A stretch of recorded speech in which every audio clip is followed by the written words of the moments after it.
Hey guys, how we doing? Today we're talking a dozen Dawn record label stuff that I really love. And I can honestly say with the Dawn record label, I like pretty much the entire discography. It only runs 25, 30 records, and it's a subsidiary of a much larger label that did a lot of rock, pop, and all kinds of stuff. But Dawn was dedicated just to legitimate jazz titles, and this fucking cat, man, she's always into shit. It's a very cool label. Their parent label, I believe, was Seeco, and they had, like I said, a wide range of things going on. But the Dawn label, what they managed to put out in that brief window is high-level stuff. I feel it has some connection to Bethlehem on some level, just in terms of some crossover with musicians, kind of more on the white side of the meter, but an incredible art department at the Dawn label. This is 1102, and the 1100 series is the Dawn series. It says it goes to like 1129 or 27, and then she's done. But look at that beautiful album cover. You see Zoot sitting there, little public space, it looks like of some kind. It's East Coast stuff. You got Bob Brookmeyer on the trombone here, Milt Hinton, Ozzie Johnson, John Williams on the piano. Of course, now the sirens are going to go off here in town. But Dawn will impress you. If you find an old Dawn record, I would not pass that up if I were you. It's cooking stuff. Solid musicians, solid sidemen. It's just a joy to collect. Some of them are pretty tough to find, but that kind of goes with the territory when you're talking old jazz records. This is another Zoot Sims record here. I'm going to show you a little closer up. I'm not going to play it for you, but goes to Jazz Ville. And he's sitting there looking like it's in a train station of some kind. Again, just beautiful artwork. This one has John Williams again with Bill Anthony, Jerome Lloyd, Gus Johnson, and Nabil Tota.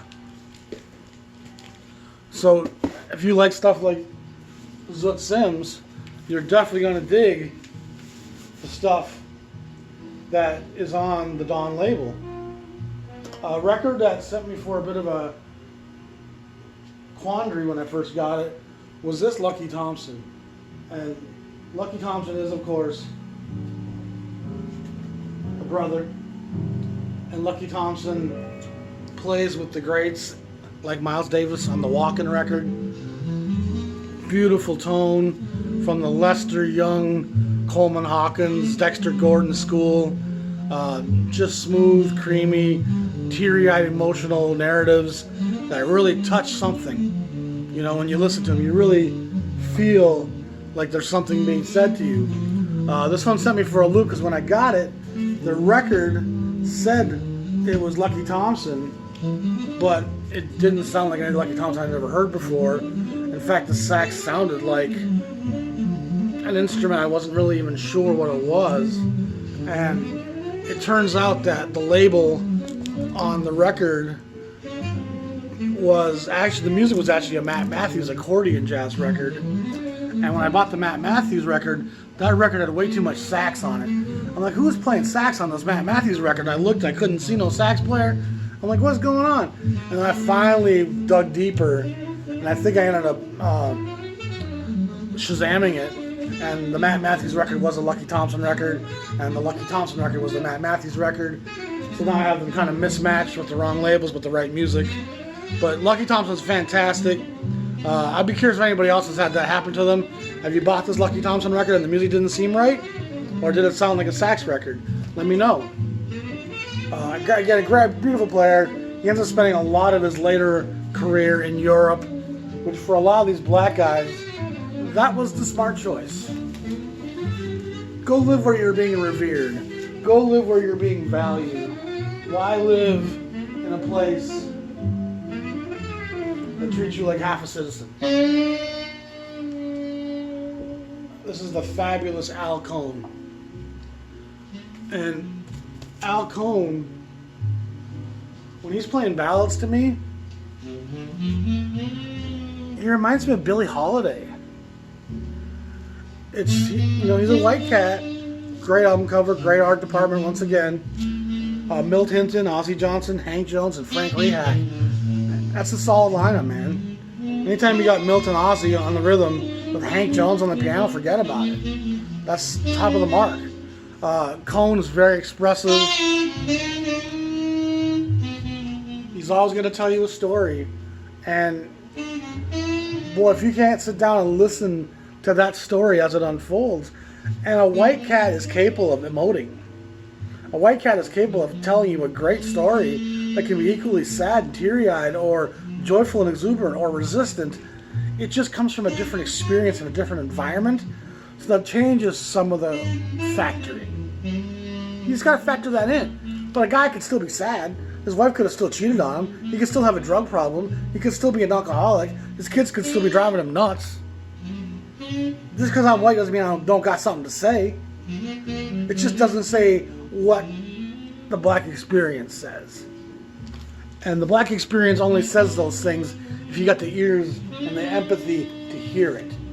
If you come from a place of bigotry and a place of white privilege, and you don't even acknowledge the existence of the black experience, you are never hearing jazz no matter how many records you listen to. You will never comprehend the music or be able to ever even remotely step inside what it's saying. Empathy is the key. This is the fabulous Paul Quinichette. It's got a map of the Denver area on it, if I recall correctly. Another great album cover, great color schemes. We're talking late 50s. It's got some great players on it. Nat Pierce, Freddie Green, Sonny Payne, Thad Jones. It's just top of the mark. Joe Newman's on this one. Another brother. So you're seeing there are some black folks on the Dawn label. Probably more even than what Bethlehem houses. It's beautiful stuff. Paul Quinichette, as we discussed on the Emersy video, it was called Vice Prez because he so emulates the great Lester Young. And as much as I love Paul Quinichette, it's kind of sad how few records the guy got. He doesn't have a lot as a leader. He doesn't even stick around long as a sideman. And if I recall, he ends up being a high school teacher or something along those lines. My memory's getting fuzzy. I'm an old man. You gotta excuse my uncertainty on some of this stuff. A lot of the stuff is stuff I kind of looked up once or twice, and then months go by, and you hope you're speaking from a place of no knowledge and remembering correctly. But if I find myself being wrong, I try to correct it in the video. This is the jazz modes, and I'm a big jazz modes guy. Really like Charlie Rouse. He's a great tenor player. He actually does a record with Paul Quinichette on Bethlehem. So the links are there kind of between these two labels. He makes a second record. They make a second record here. Charlie Rouse and Julius Watkins. And Julius Watkins, who does make a 10-inch at Blue Note, was a French horn player. And that's not an instrument you hear much in jazz. But these guys make really interesting sounding records with interesting instrumentation, interesting arrangements. These are both beautiful, beautiful records. They go for $25 to $45 generally. And that's pretty much the same for most Dawn records. They won't get above $60, $80 unless you have some seller who just is trying to get the top dollar for everything he's got. You shouldn't pay more than $50 for a Dawn record, really, ever. And if you see one for under 20, always grab that record. It'll be worth having. But Rouse and Watkins and Les Mode, and they also Jazz Mode, they have a couple records on Atlantic. It's stuff worth seeking out because it's going to give you a sound on some of the stuff that you're not going to hear in a lot of other places. This is the great Matt Matthews. He was a Dutch immigrant. He plays the accordion like it's nobody's business. And if you can look at this one, you can see that says Lucky Thompson on the record, but it's not Lucky Thompson. So when I listen to that, listening for Lucky Thompson, I was really confused by it because I'm like, okay, I know Lucky was in France for a while, but where's my saxophone? If it's a Lucky Thompson record, there should be sax in there. And I'm trying to listen for it, and I wasn't really hearing saxophone. So it puzzled me. And like I said, it ends up being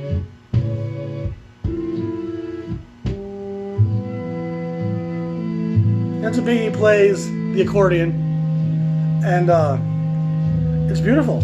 This one's for the gentle art of love, and so it tends to be a little bit more ballad filled. On this one, the modern art of Matt Matthews, they actually cook on a couple numbers on this one.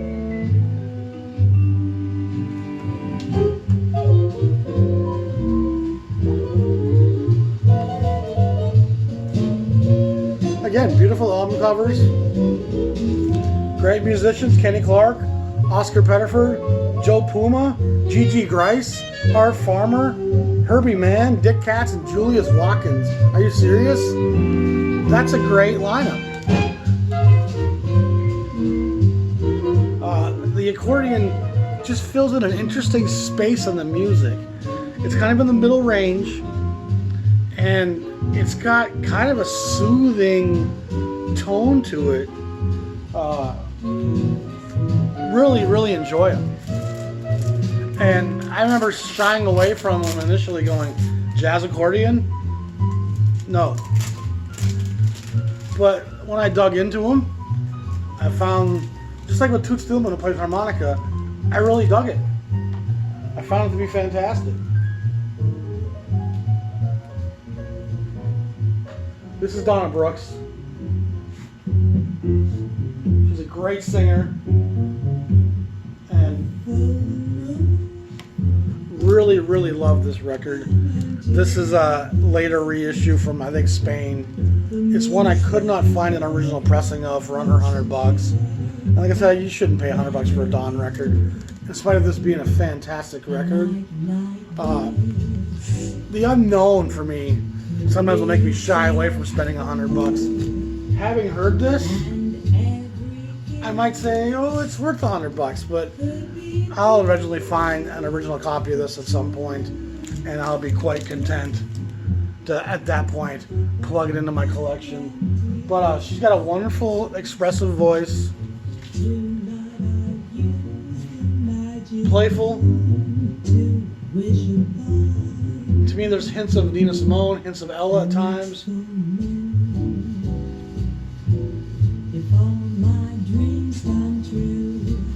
It's fun.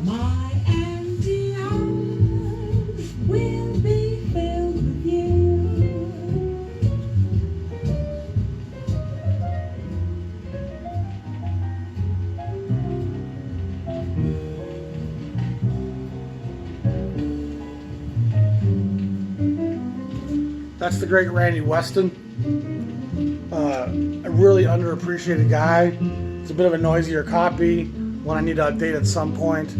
But he plays a couple great titles at Riverside, early in Riverside's history. And he goes to United Artists and makes quite a cool string of records over there. But this record on Dawn is a fantastic little record. He's playing with Cecil Payne, Ray Copeland, Willie Jones, Ahmad Abdul Malik, and Wilbert Hogan. Really good stuff. A really interesting player. A really great arranger. I think if you find anything by him, he would be recommended to grab it. It's always going to be worth having. Now we're going to get into some of the guitar jazz on Dawn. And they make 2 or 3 of my favorite jazz guitar records. This is Dick Garcia, and boy, I love this record. And if you look at the band on this, Terry Pollard, who plays vibes and piano, Gene Quill on the sax, Bill Evans plays piano on some of this. It's wonderful stuff. You see a mix of Italians and just that mix of the East Coast immigrant, you know, a lot of interesting names. AJ Scaccia, Frank Isola, Billy Anthony, fuck out of here. But great album cover once again. Beautiful guitar tone. I do a great series on the jazz guitar players. It's something I really love, and I've played a lot of it at my gigs. Recommend people dig into jazz guitar. This is Joe Puma, who does a lot of work as a sideman. He shows up on records throughout the 50s into the early 60s, and it's a cool little album cover. His name is written there in the outprint of the cat. Again, just a great player. Nice up mid-tempo, sprightly stuff. Great to play at a brunch. Pop along, drink a mimosa. It's perfect. You know what I mean? It's got color. It's got some juice to it. It's light. It doesn't have any of the heaviness of a Blakey Messenger session, but it's serving a different purpose. Jazz has so many facets to it, and you could really make an entire lifescape of every emotional sound and placement, and jazz can color that moment always. From throwing furniture down the stairs, Cecil Taylor, to walking your wife down the aisle, jazz can fill every moment of your life with an appropriate sound. My third blues jazz record I want to show you of guitars is the great Jimmy Rainey, and another guy that spent a lot of time in Europe. I think he actually was European. I think Matt Matthews is on this one by the sounds of it. He's got a number of records on the ABC label, which I've been digging into lately, that are really outstanding. It's too bad he didn't stay with them a little longer, get into the Impulse era to hear him in a few different formats, but just a great player. Long lyrical lines, shuffles and grooves with the best of them. Incredibly modern. He can play bebop on the guitar. You gotta love Jimmy Rainey, you gotta love Dick Garcia, you gotta love Joe Puma. All three of them are fabulous companions to carry with you at all times. Throughout this series, we've been documenting the great artwork. Another one, this is the Jazz Ville 56, and it's the first one they released, number 1101. Great album cover, and this record's actually split between two sides. One house is the jazz modes, one side with Rouse Watkins, on the other side is Gene Quill and a guy named Dick Sherman, who I don't know too much about.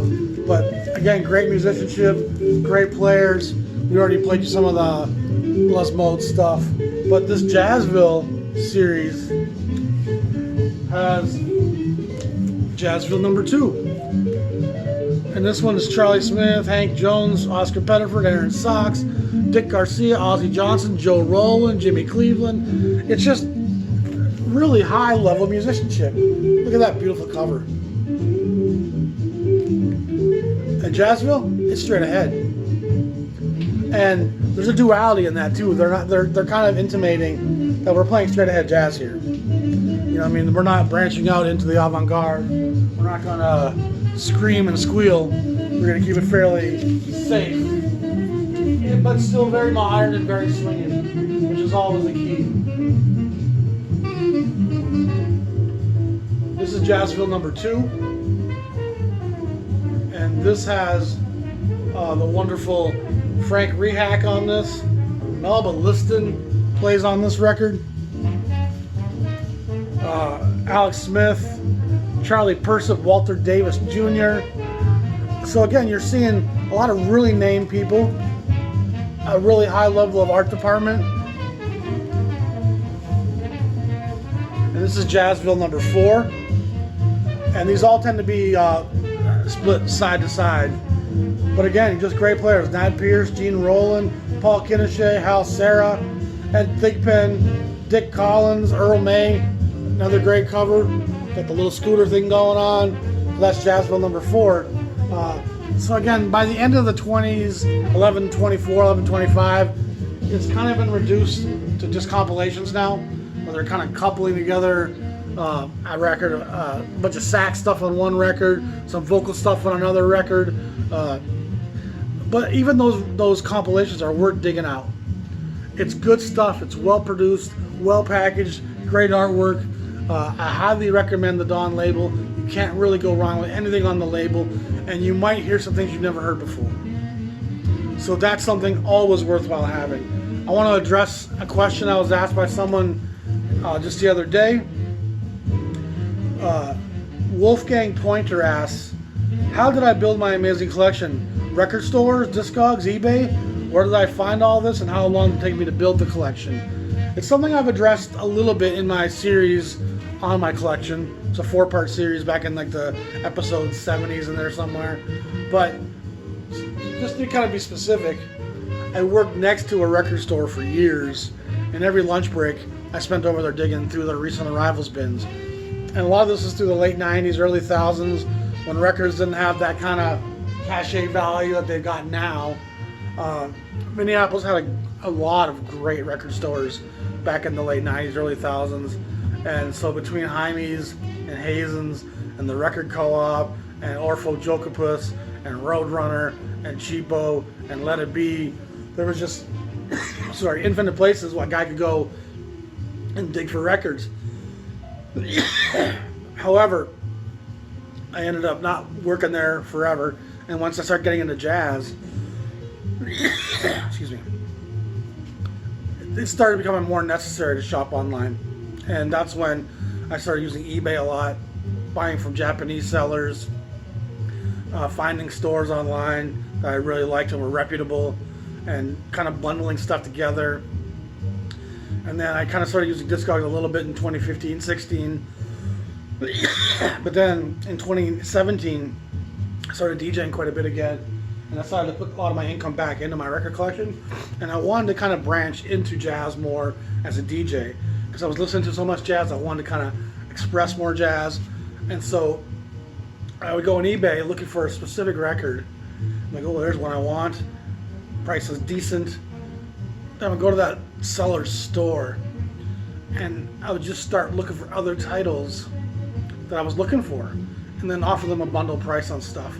And one of the things I think that really helped me collect a lot of these discographies was when I would search their store, I would often search by record label. And there's usually 2 or 3 labels that at the time I'm really trying to get into. Right now I'm really searching for Argo stuff. Right now I'm really searching for Savoy stuff. Right now I'm really looking for Bethlehem stuff. So I would just see what they had by those labels. Didn't matter if I didn't know it. Didn't matter if I never heard of it. Didn't matter if it was blue, green, pink, white. It was on that label. I wanted to know it. I wanted to get the history of it. And so I just started buying records on labels. I had no idea who they were, but I trusted the label. And even if I didn't trust the label or know it really well, I wanted to get to know the label enough so I could comment on what the label was about. I completed the Blue Note discography back in 07, 08, 09 when I was DJing then. I just went online on eBay, and every week I would buy 5, 6 Blue Notes from around the world, and I'd fill that 1500 series, 4041, 4274 up into the Sale to Liberty. I completed all that stuff, and it gave me a lot of insight and knowledge about Blue Note. But what it didn't do is it didn't tell me much about the rest of what was happening in jazz at that time. And you see the titles you have at Prestige, which was a fraction compared to Blue Note, and then Riverside and a few other labels, and you're like, oh, these labels must be as solid as well. But when you really start digging into the other labels, Blue Note really starts to rise as a label with incredible consistency and black integrity. But as I started filling all the other labels in, I got to a place where I just want to have the discography of that label so I can really speak about it. So I can really look at what their motivations and innovations were. When were they leading the pack? When were they on their way out? How willing were they to be risky, take black artists? And the deeper I dug, the wider the gulf came between the major labels, the Capitals, the RCAs, the Columbias, and the smaller independent labels, the Blue Notes, Prestige, the Riversides, Bethlehem, Savoys. There was a real difference in the jazz that was being presented, what it was allowed to look like, what it was allowed to play. The safety of Capitol Jazz to me became remarkably alarming. I'm like, God, they're not really taking any risks. You know, we're going to airbrush Nat Cole to make him look as light-skinned as possible. and yet Blue Note was documenting real black emoting record after record after record, and almost every label now I can assign you a place in the jazz pantheon of where that label's agenda was and how risky and how important and how time has looked back on what they did. Wolfgang, I'm sorry if I'm getting a little lost here, but the collecting, like I said, was very much store driven throughout the 90s and the thousands, and then it became kind of more eBay driven as I started digging into jazz labels. And I still go into record stores now, but it gets harder and harder for me to find titles I'm looking for, especially when I'm buying mostly jazz nowadays. But I'm not buying a whole lot of anything right now. But when you go online, especially Discogs and eBay, it's pretty limitless, and it's hard for you not to be able to find something you're looking for. And so I just set myself a budget on a week and say that's what I'm going to spend, and I put my DJ money that was built on music back into my toolbox, filling out those records, learning the knowledge that is allowing me to do this channel now. I couldn't have built this channel on a small stack of information. I needed to have a lot of information for me to give you opinion, for me to give you insight. And so, and the channel wasn't something I planned on doing. YouTube was never in my scope. It was always just about knowing the music and feeling the emotional responses and digging into the context of the racial makeup of this country and this history. So it happens very organically. And as I started the Facebook and the jazz groups, we had a little group that meted once a week to listen to records together. Those things all kind of grew as the jazz group on Facebook became bigger and bigger. The Jazz Vinyl Club, by the way, that's what led Ken Micallef and my wife, to say, you know what, you should do a YouTube channel. And so here we are, and this is the fruition of all that collecting. So in answer to your question, Wolfgang, yes, stores, online, eBay, Discogs, all of it.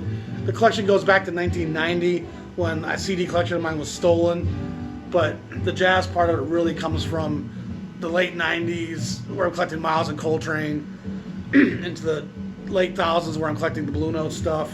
In the last 10, 12 years, I've really filled out all the other labels and learned the history.